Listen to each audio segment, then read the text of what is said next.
I was the first wolf in the history of Stonewatch to be auctioned for nothing at all, and I would like it placed on record that I had braced myself for low and was entirely unprepared for none. Let me explain the custom, because it is the kind of thing that sounds worse than it is and then turns out to be exactly as bad as it sounds. In the Stonewatch territory, the unclaimed wolves of low rank are matched twice a year at the mating auction. You stand on the block in the Great Hall, the alphas and warriors of the assembled packs look you over, and they bid, not in coin, but in standing, in the worth of the household that will take you. A high bid is a good match, a roof, a name. A low bid is a hard life with someone who wanted cheap hands. And no bid at all is a thing that, before that morning, had never happened, because even the plainest, poorest, most unpromising wolf in the hall is worth a single bid to someone who needs hands that can work. I was 24, a woman grown, a healer's apprentice with clever hands and no family of note, and I was about to discover precisely what I was worth. The answer, called out by the herald into a silence that went on a great deal too long, was nothing. Not one bid. I have thought a long time about the laughter that followed. It did not come all at once. It came the way a fire catches, one snicker from the back, then a second, then the whole hall tipping over into it together. 200 wolves delighted by the novelty of a woman worth less than the heir she displaced. And at the high table, in the great black chair that is more weapon than furniture, the Alpha King of Stonewatch put his knuckles against his mouth and laughed too. Eric, the strongest wolf in 4 territories. He laughed at me with the rest of them, an easy, careless, genuinely amused laugh, the laugh of a man watching something mildly funny happen to someone he will never have to think about again. I want to be fair to him, even now, even after everything. He did not know. That was the whole of it, the thing that took me half the story to understand. He laughed because his mind, the part of him that sat in that chair and ruled 4 territories, had no idea who I was. He had never seen me before in his waking life. His wolf heard. His wolf had simply not gotten around to telling him. The herald, mercifully, did not draw it out. A wolf who takes no bid is given until dawn to leave the territory, because an unclaimed mouth is a burden a pack does not keep. I was handed my token, the small iron disc they stamp with your bids, the record of your worth, blank as a new moon, and I was told to step down and gather what I owned, which would not take long. So I stepped down, and I did the one thing I had decided, somewhere in the long silence before the laughing started, that I would do, no matter what the hall did to me. I walked out with my chin up. The path to the great doors ran along the front of the high table. I did not look at the king. I had spent my whole life learning not to look at people who could afford to laugh at me, and I had got very good at it, and I was looking at the doors and the grey morning beyond them, and thinking about which road went furthest from this place. I drew level with his chair, and the Alpha King's wolf stood up. I do not mean he stood. I mean the thing inside him stood, surged up out of him so fast and so completely that the man had no say in it, came halfway out of him in the space between one of my steps and the next, and put itself between me and the doors with a sound I had never heard a wolf make and have never heard since. Not a snarl, not a challenge, something older. Something that the oldest law in the pack reserves for one purpose only, and the purpose is not violence. The hall stopped laughing, the way a struck bell stops when you close your hand around it. Every alpha in that room dropped their eyes to the floor on instinct, because what they had just heard was the one sound a pack is built to recognize and forbidden to fake. A mate call, in the throat of the king, aimed at the woman the whole territory had just priced at nothing. And the king himself sat in his great black chair, with his own wolf risen out of him against his will, looking at me with an expression I would come to know very well over the following weeks.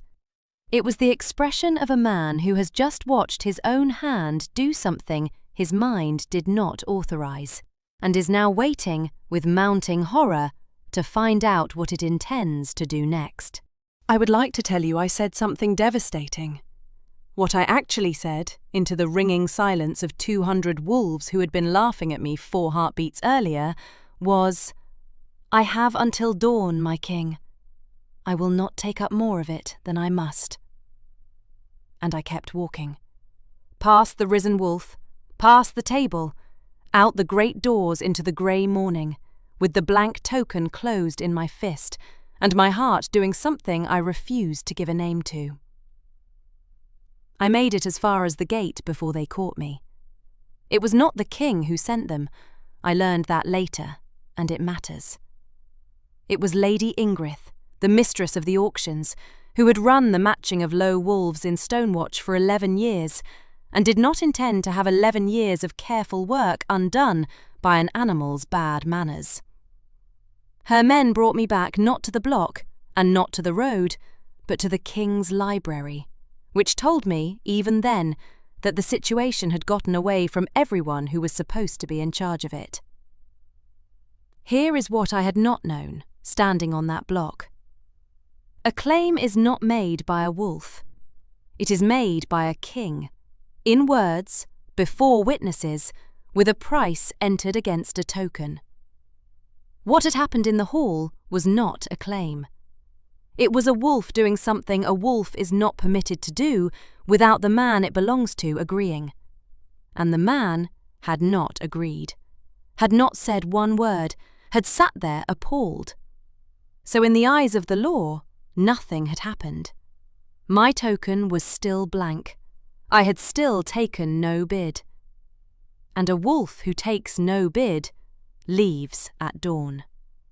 Lady Ingrid explained all of this to me in the library, in the reasonable voice of a woman explaining why the thing you want cannot be, while the king stood at the far end, with his back to us both, 3 full paces too far away, gripping the edge of a shelf as though it were the only thing keeping him in the room. "The custom is the custom," Lady Ingrid said. "The hall witnessed no bid. Whatever the king's wolf did, the king's mouth said nothing. And it is the mouth that makes a claim, not the beast. She leaves at dawn, the same as any blank token. To do otherwise is to tell every alpha in 4 territories that the auction means nothing, that a king's pet animal may overturn the law whenever it takes a fancy." She let that sit, and it was a clever thing to let sit, because she had just made saving me into an act of weakness. "I am sure His Majesty agrees that the law must hold." The king did not turn around. "His Majesty," he said to the shelf, in a voice with something strangled in it, "would like a moment to understand what his own wolf is doing before he is asked to rule on it."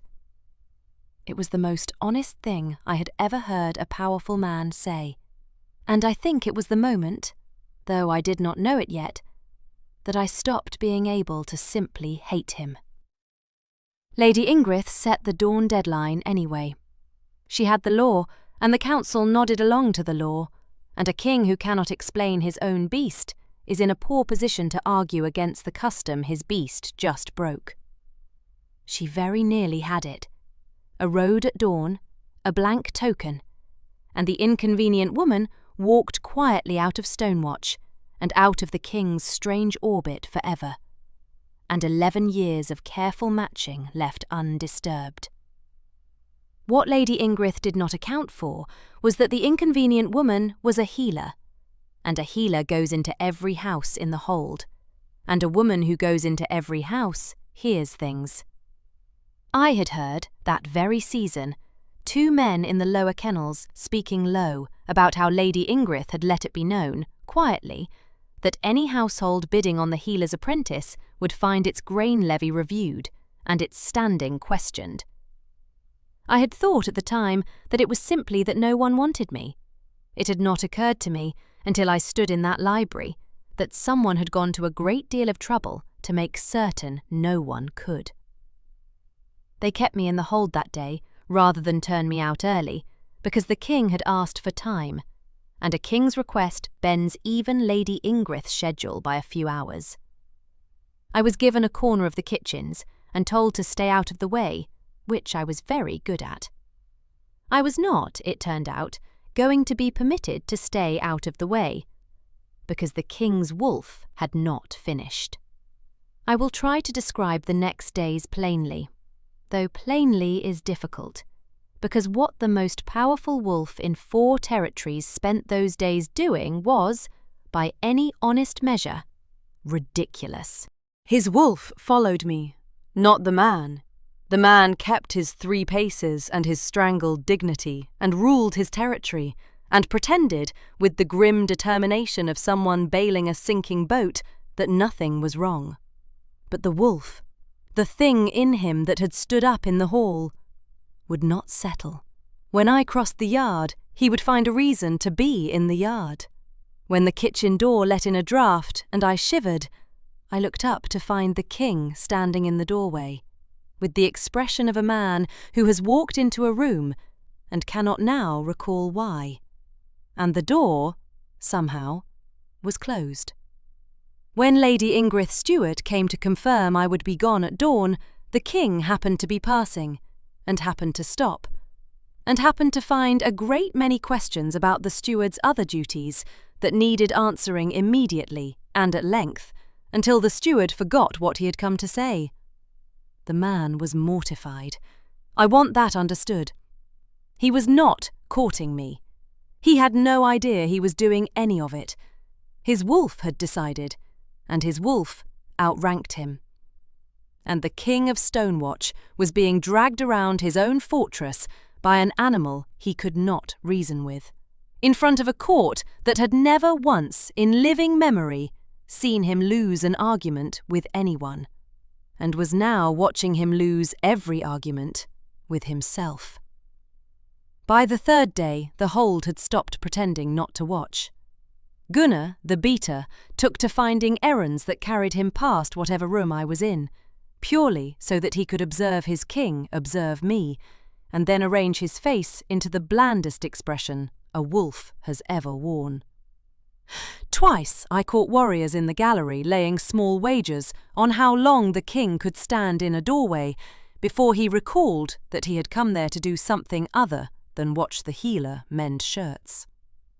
Once, when I carried a basket too heavy for the stairs, he took it from me without a word, carried it the full flight, set it down, and walked away with the expression of a man fleeing the scene of a crime he could not remember committing.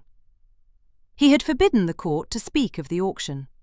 He had neglected to forbid them to speak of this, an oversight the gallery exploited without mercy and entirely out of his hearing. I found it, against my will and my dignity and my very sound intention to be on a road by dawn, completely unbearable. If you are still with me this far, and I find against every plan I came in with that I hope you are, let me stop a moment, because this is the place in the telling where it stopped being a story I could watch from a safe distance. What comes next is the part where I learned why his wolf had done it, and the answer was older than the auction, and older than his crown. Stay with me through it, and if this is the kind of story you want more of, her side, told in the voice of the woman who lived it, the bell is how you tell me to keep telling them. Press it. I will wait. There. Now let me tell you about the wolf in the woods. It was the king's hand that gave it to me, though he never meant to. Late on the 2nd day, I was sent to the king's study to carry away a tray, because the kitchen was short and I was the one nearest the stairs. He was at his table with maps spread in front of him, doing the work of ruling that no wolf's bad manners excuses a king from, and he did not look up, and I was glad, and I gathered the tray as quietly as a person can gather a tray, and I saw his hand on the map, and on the back of it, running from the wrist into the sleeve, was a scar. I knew that scar. I had made that scar. Not made it, closed it. I had closed a wound exactly that shape, with my own clumsy 17-year-old hands and a needle boiled in the only pot I owned, on a creature I had found dying in the snow at the edge of the forest one winter 6 years before. It had been a wolf. An enormous wolf, grey going to black, savaged nearly to pieces by something I never identified, bleeding out under a fallen pine, a half-day's walk from any village. I should have run from it. A wounded wolf that size is death. But it had looked at me. I have never been able to explain this to anyone, and I had long since stopped trying. It had looked at me with eyes that were not an animal's eyes. And I had knelt in the snow, and I had spent the whole of one night keeping the largest wolf I had ever seen from dying. Talking to it, packing the wound, holding warmth into it with my own hands and a borrowed cloak until the grey dawn came. And when the dawn came, it was gone. No body, no blood trail, only the flattened snow where something enormous had lain through the night, and risen and walked away, and a wolf's worth of fear catching up with me all at once, and the certainty, by the time I had walked home, that I had dreamed the worst of it. I had not dreamed it. I had stitched it, and it had been wearing 6 years later a crown. I set the tray down. I did not mean to. My hands simply stopped agreeing to hold it. The king looked up, and I watched it happen to him at last. I watched the thing his wolf had known since the first second of the auction finally reach the man.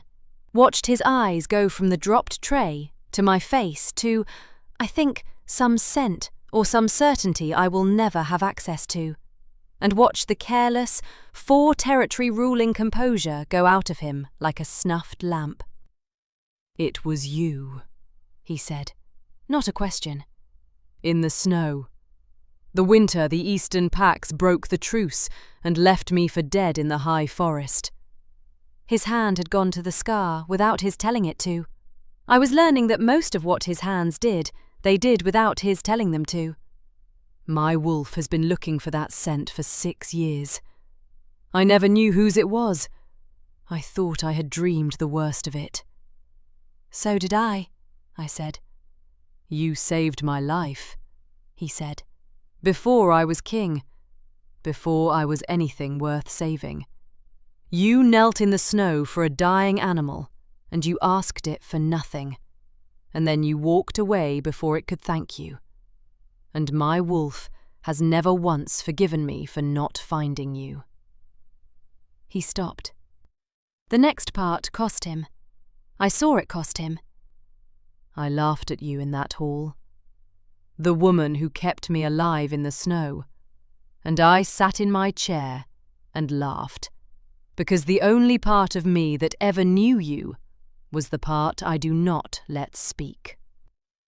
And there it was, the thing his wolf had been trying to tell him since the morning the herald called out nothing into the silence. He had not chosen me at the auction. He had chosen me 6 years before, in a wood, with his life leaking out of him, and had spent every season since being quietly furious at himself for losing the one creature who had ever helped him, expecting nothing back. I would like to say I forgave him in that moment. I am not built that way, and neither, I think, would you want a narrator who was. What I said was, "Your wolf has better manners than you do, my king. It at least stood up." He laughed, a real one this time, surprised out of him, nothing careless in it. Up close, it cost him more than the careless kind ever had, and it was worth more. We did not close the distance. I want that understood, given how the rest of it went. There was a hand offered, across the table, palm up. An offer, not a grasp. And there was a long moment where I looked at it, and he let me look, and did not move it, and did not ask. Because his wolf might overrule him, but the man, when the man finally arrived, would not.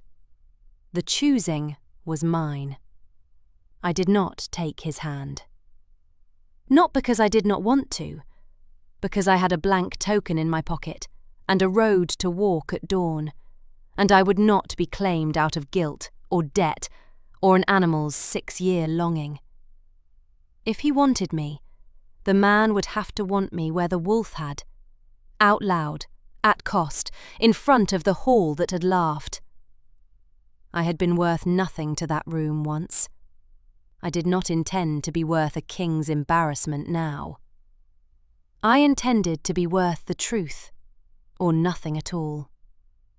I left his hand offered, but I left the door open behind me, which, in that study, between the two of us, was the same as a someday, and we both knew it, and neither of us said so.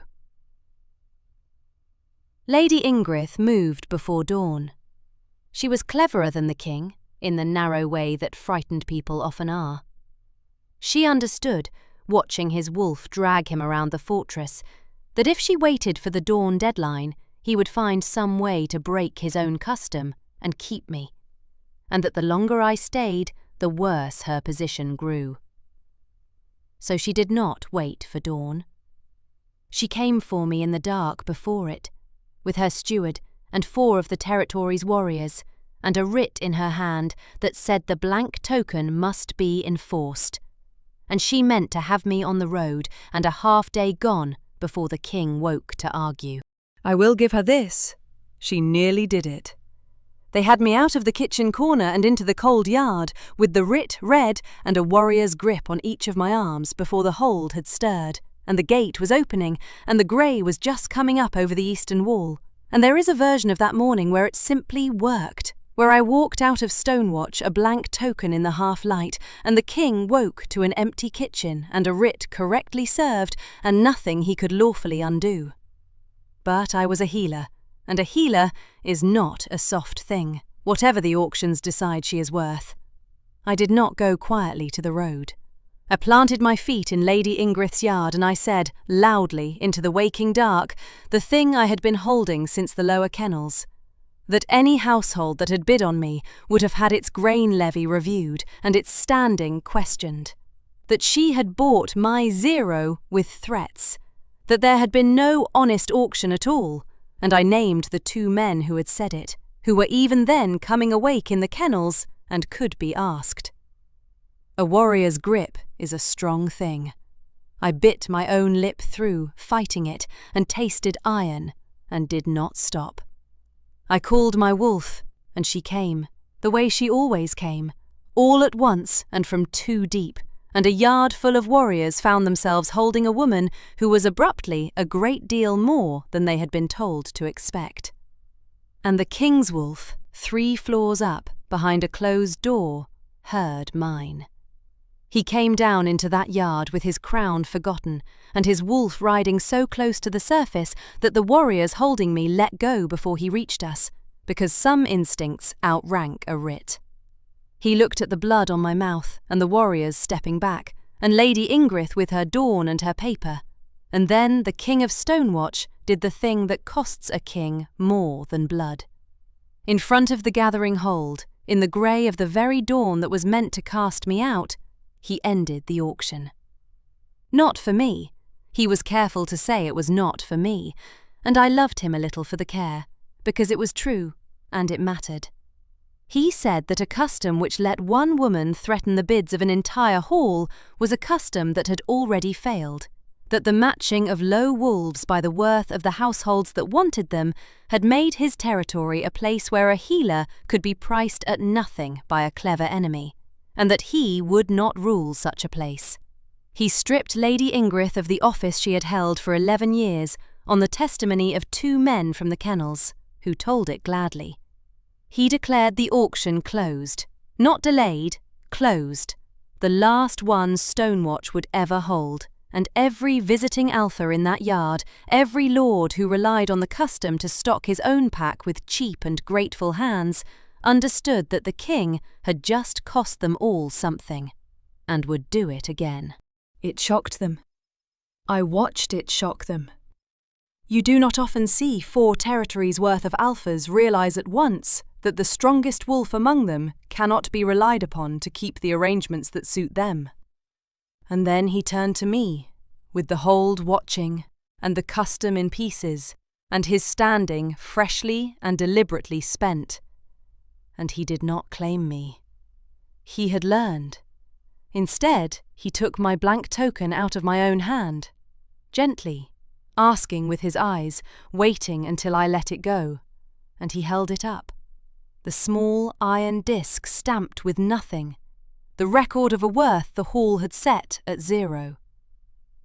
"This is the last token Stonewatch will ever strike," he said. "And it is worth more than my crown, because the woman who carried it kept the king alive when he was no one, and asked for nothing, and was laughed out of his hall for her trouble, by him first of all." He closed his hand around it.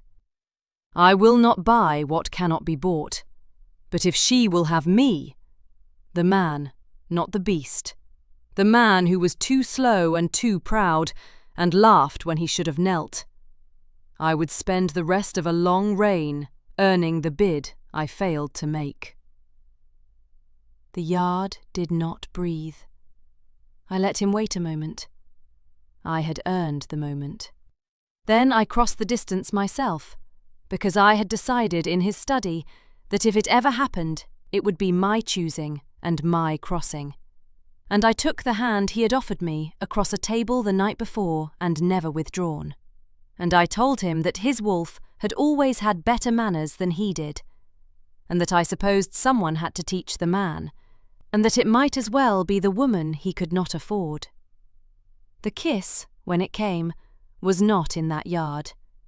He was not a man who would spend the truest thing he had in front of an audience, and I found I was not either. It came later, in the warmest room in the hold, with the door open and the blank token on the table between us, and the grey dawn gone gold. I will tell you only this about it. I had stood on a block and been told, in front of 200 wolves, exactly what I was worth. And the number was nothing. And when he finally chose me, the man, out loud, at cost, what broke open in me was not the wound of that number. It was the understanding that the room had never had the power to set my worth at all, and that I had let it for 24 years, and that I was done. That is all I will say about the kiss. Some things are mine. A year on, the hold has the wrong shape, and I am the reason. And I have made my peace with being the reason. There is no auction at Stonewatch anymore. Low wolves are matched the way they ought to be, by their own choosing and their own asking, and the households that grumbled about cheap hands have discovered that wolves who choose their own roof work harder under it than wolves who were bought. Lady Ingrid was stripped and sent down the eastern road into the arms of the packs she had always quietly favoured, who I am told were not pleased to receive a woman whose chief skill had just been so publicly broken. I was not sorry. I had learned that dawn exactly what it costs to let someone else strike your worth into iron. Gunner, the beater, still says low things in the gallery to make the corner of the king's mouth move, and I have learned at last what he says, and they are mostly about the morning the king lost a wrestling match with his own wolf in front of 4 territories, and I have decided that Gunner may keep his joke, because it is a good one, and it is also true. The king's wolf has stopped dragging him around the fortress, mostly. It no longer needs to. The man arrived, in the end, the way men sometimes do, late and badly, and then all at once and completely. He carries the blank token still. I have seen it. He keeps it where his hand can reach it, the last token Stonewatch ever struck, stamped with the worth a hall once set at nothing. And I have stopped telling him to put it away, because I have understood at last what it means to him. It is not a record of what I was worth. It is a record of the morning his wolf knew something his crown did not, and he was wise enough, eventually, to listen. There is a letter on my table this morning from old Edda, who taught me to boil a needle before I taught myself anything worth knowing, and who did not believe it when the word reached her that her apprentice, the one worth no bid at all, had been made Lunar of Stonewatch, and who has written to ask whether it is true, and whether they are treating my clever hands with the respect they are owed. They are. I told the king so myself, and he agreed at once, which is the chief advantage of a husband whose wolf settled the argument 6 years before the rest of him caught up.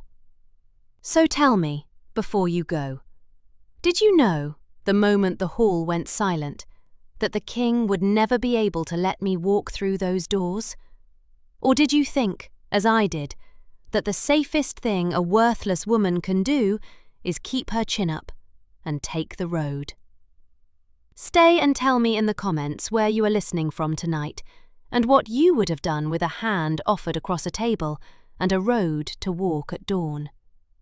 And if her side of the story is the side you want, the one told by the woman who lived it, in the voice of the woman the whole room laughed at, then you know what the bell does. Press it. I will be here. I have stopped, at long last, letting other people strike my worth into iron.